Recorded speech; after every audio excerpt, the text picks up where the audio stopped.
let's pause. I would love to just center with you and ground ourselves. Here we go. Let's take a breath. Uncross your legs or arms. I'm standing. Maybe you want to stand, maybe you want to sit, do whatever feels good for you. Completely just take a moment to disengage out here, engage in here. Taking a deep breath through your nose. As you arrive, exhaling slowly.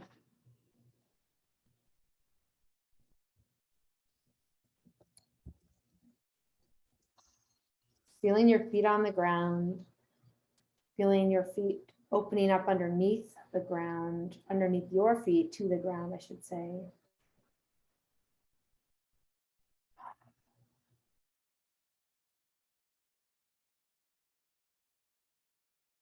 Taking a deep breath, sitting up a little straighter, standing up a little straighter.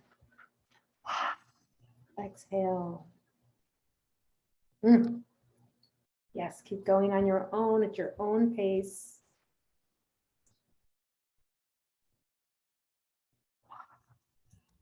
So good. Just letting yourself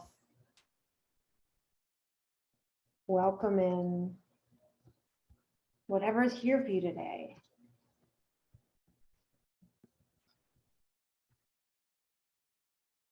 Whatever's here gets to be here with you because it's you. And taking another deep breath, inhaling through your nose, set an intention for this time. Even if it's for a couple quick breaths with me, or on your own if you're watching the replay.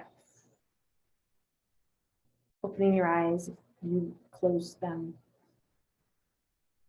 Sending one gratitude out in the world, whatever is for you. What is that piece of gratitude that you'd like to conjure up for yourself? Is it that you got here, or are you listening? Is it for the sunshine that you see out your window, or the rain, or the bird, or the lunch you had, or what's that? Like, just try to be as present as possible. And feel into that gratitude.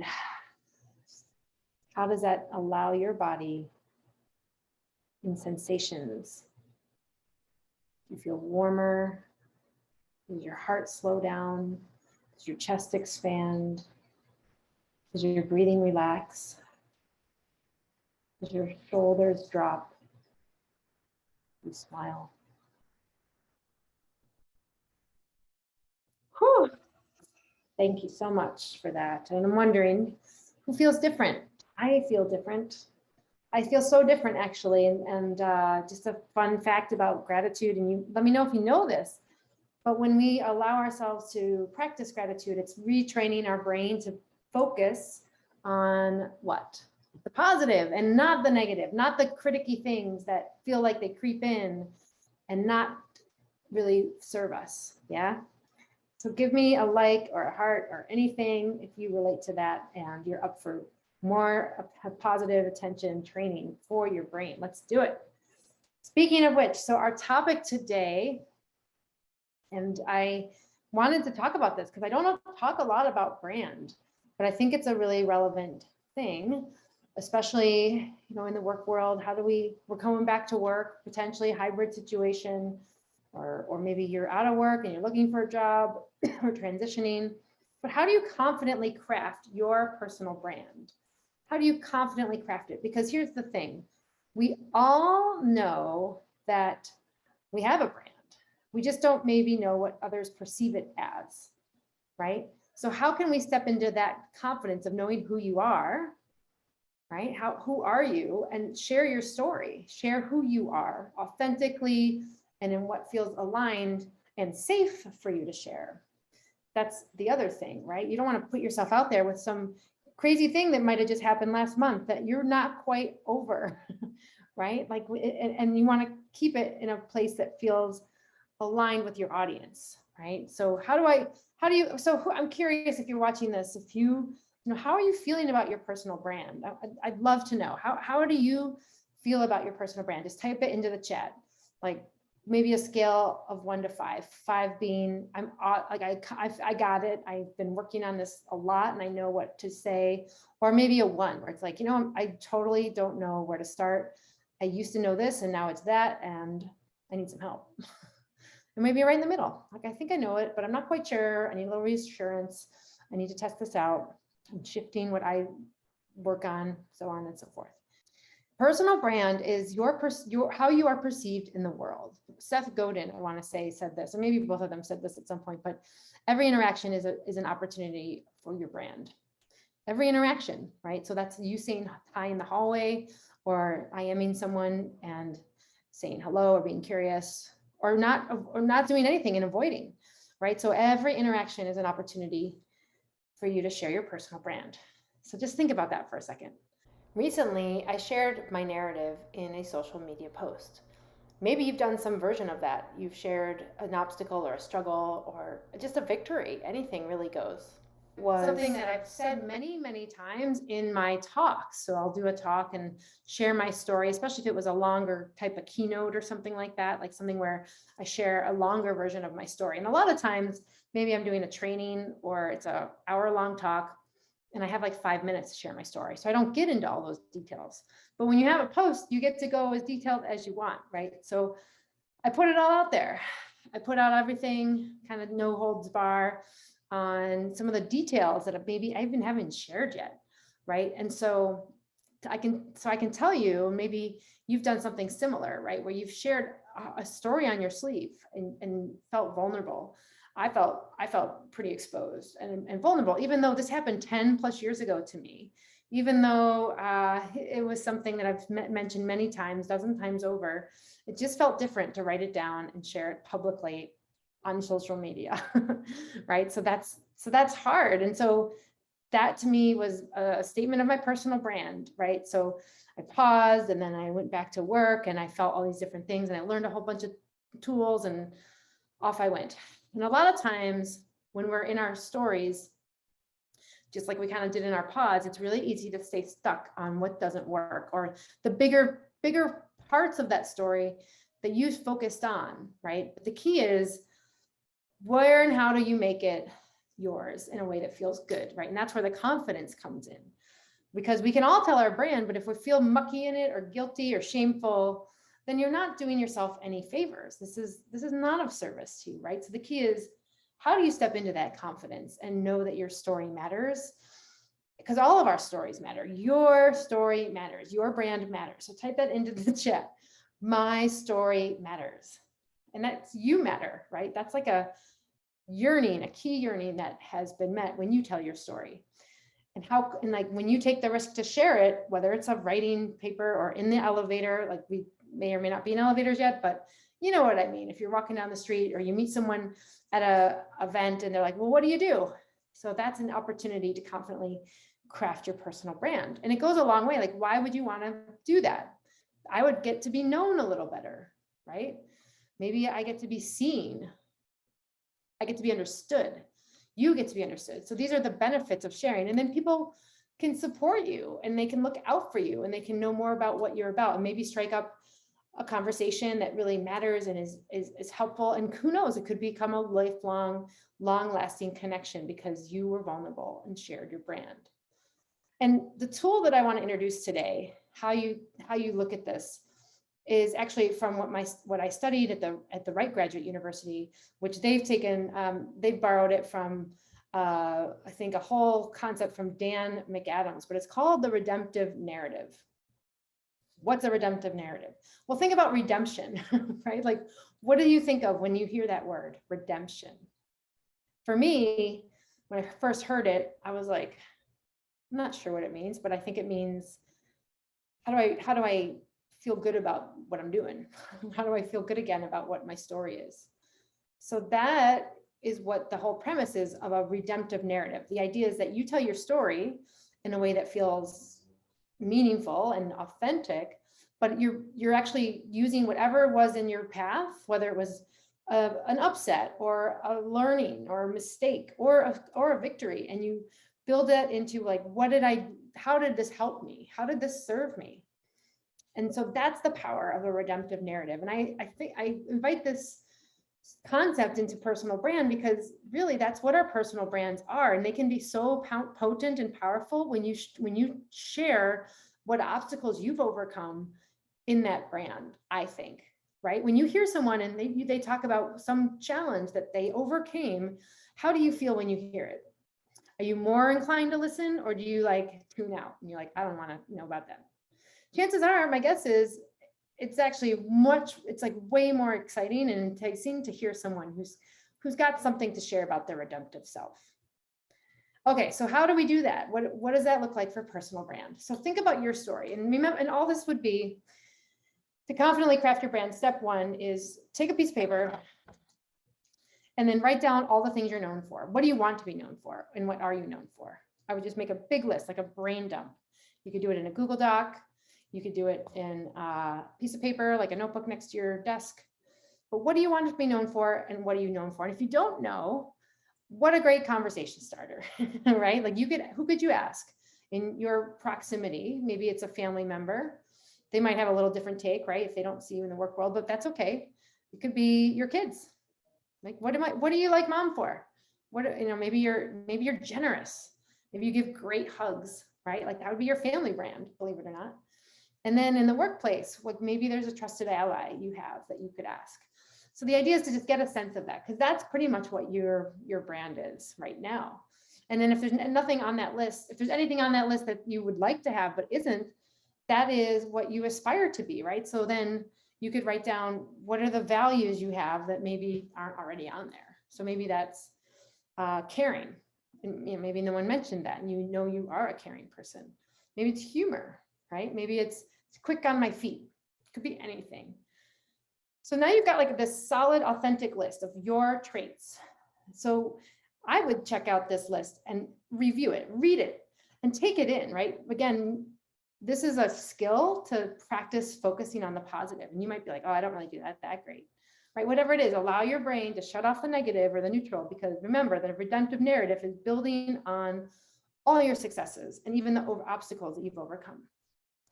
Okay, and then step two is write down maybe one or two challenges that you have overcome in your personal brand, in your life, in your career, or in whatever that field is that you want to focus on. Maybe you left the workforce for a couple of years and you built a family, you had a family, and you learned all these great things with your kids, right? Maybe you have a hobby that helped what you do. The idea is it can be holistic, right? But the more it's you, then to me, that's the way. The thought is, this is your self being confident in your abilities, because like this is so true. No one can take away what your obstacles of overcome have been, and what you're sharing, and what your values are. Like this is in alignment, I would call it, and congruent with what rings true for you. Okay, so first step is write down all of the traits that you are known for or want to be known for. Step two is one or two obstacles that you that you overcame, and write down what you did to overcome it, like maybe challenge, solution. So what was the pain point or challenge, and what was the solution? And again, just one or two, doesn't have to be a lot. Maybe the one that sticks out like a sore thumb to you. And maybe you're like, oh my God, I cannot share that.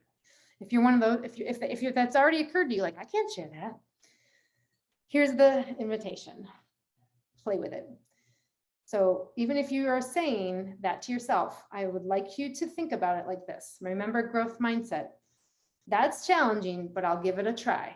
That's all right. So type it in. That's challenging, but I'll give it a try. Okay. So then here's how the redemptive narrative works. So the redemptive narrative is essentially the story of you. And it can be very, very high level, right? So you don't have to get into nitty gritty details, but it could be something like the following. I worked in technology for 25 years. And three of my strongest assets are explaining technology, building relationships, and managing clients. It wasn't always easy for me, though. Actually, one of the biggest challenges I faced was ... fill in your challenge. One of the biggest challenges I faced was that I failed, that I didn't always understand the client's issue. And so I took the extra time, and then you talk about the solution. I took the extra time to dig into the questions. I got curious about what they were working on, and I came up with a proposal that helped them understand what we could do differently. And as a result, and you say what the result is. And as a result, I've helped dozens more clients since then do the same thing and save thousands of dollars in their annual budgets for marketing. And then you can insert something personal too. But the idea is that when you have the facts, your confidence can really be ignited because it's you. Does that make sense? You're not making stuff up. You're not bringing things in that don't make sense. It's like, this is authentically and like inadvertently your story. And I think we get, we hear all the time some basic standard stories that are really about accomplishments, and those are great, nothing wrong with that. But when we can make it personal and we can bring in things that we've shifted and redeem it, then I think, and I believe that it adds strength and value to your personal brand, right? Because we see the person clearer. You are seeing more clear, you are more understood, and you are more seen, and people value that, and you were vulnerable. All right, so what are we going to do? How are we going to craft our personal brands? Who wants to share? Just go ahead and type it in. If there's a theme that you have, go for it. But the 3 steps are: make the list of what you're known for, what you want to be known for.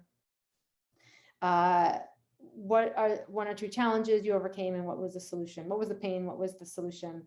And then put it into the story. Actually, like, it could be a paragraph, and my thought is it's 5 or 6 sentences tops, right? And that's a redemptive narrative in service to your personal brand. And I think they go really well together. And it adds another layer and level towards how you speak about yourself, right? And the confidence will come with that. And it might feel really scary and awkward, right? Because that's probably a new way to be sharing about yourself. But that's the invitation, is to try it on, right? And practice. So when you have it written down, maybe a Google Doc, you've written that down, because a lot of us are working on brand, but we don't dedicate the time to put it together. Read it out loud to yourself. You can record it on your phone so that you can play it back. And that's always horrible, right? Who wants to listen to themselves? But this pause is so worth it, because this is going to add so much value to how you speak about yourself, how you hold yourself, and you are going to be more known in a good way. Okay. And I love supporting women on this, by the way. And I think it's really important that we get clear on our brand, because it's really about being true to who you could become, your authentic self. That's what being authentic is. And that's what personal brand is not something that's not you. You don't want a personal brand that doesn't align with you, because then guess what? People will think that's you. And then whatever that gets called upon for you, if you end up speaking to someone, and you just won't come across as genuine as you could, right? Like, who wants to do that? Show up for you. And I promise it will pay off. And if you're interested to get support on this, so you want to get clear maybe on that one challenge or second challenge, or like what your values are, that's what I would love to support you on today. Okay, so I've opened up my calendar, and I would invite you to sign up for a 30-minute one-on-one pause to amplify your impact strategy session. Okay, so I'll put the link in the chat, but basically the pause to amplify your impact strategy session, I've got a couple of days next week that are on the calendar for this. And the idea is that you can get clear on this. So if you're like, how do I start? I don't know what she's talking about.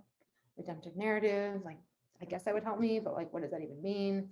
But there's a desire for you to get clear, right? Like, this is so important. And I wouldn't say it's something that you think of normally, but here's the thing. When I help women amplify their impact, get out of overwhelm, feel less stress, like, if you're clear on your brand, it's so much easier everywhere. Like, and you get clear on values that you hold, Maybe you spend more or less time talking to someone that you're already not, or maybe you're not talking to them at all. And you're like, you know what?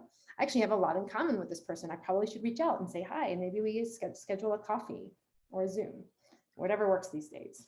Who's up for that? Just going for it and trying to update your personal brand. And remember, the Power of Pause personal brand 3-step recipe is an asset. Start it now. All right. And book a call. Let's do it. It'd be so fun to say hello, to get clear, right? That's really what this is. So it's a session for you to dive deep and go into what you need. All right. So with that, and I will see you on the flip side. I look forward to it. So long for now. Hugs, hugs, hugs, kisses, and enjoy and have fun with that redemptive narrative. It is a powerful, powerful tool.